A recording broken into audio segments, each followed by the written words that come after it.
The problem we have is that God does not live in time zone. God lives in eternity. God does not use a wall clock. God does not have a wristwatch. There is no AM and PM with God. No good morning, no good afternoon, no good evening.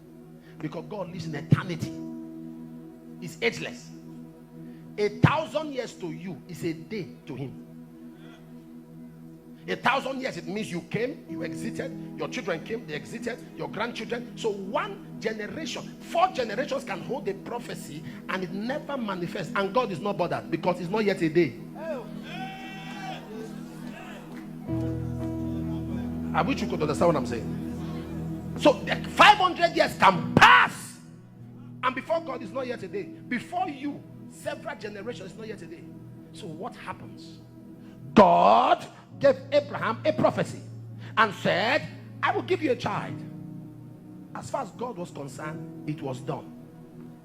It was done. God does not speak what he will do. God speaks what he has done.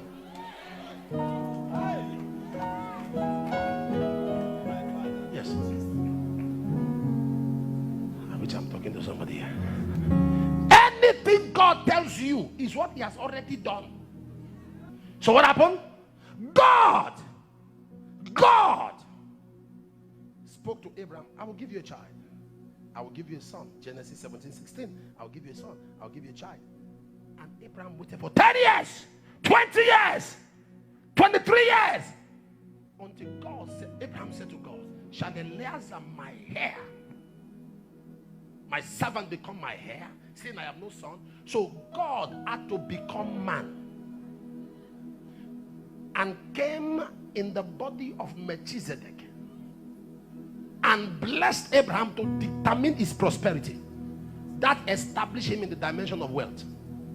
In the dimension of fruitfulness, in Genesis 18, 3 men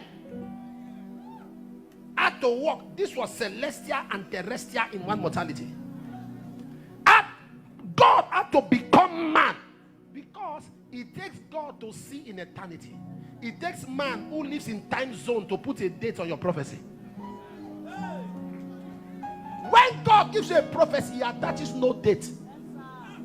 Because he does not live in time zone. God does not understand dates. So God has to now bring man who lives in time zone. Because the heaven of heavens is the Lord, but the earth has it given to the sons of men. I wish I'm talking to somebody right now.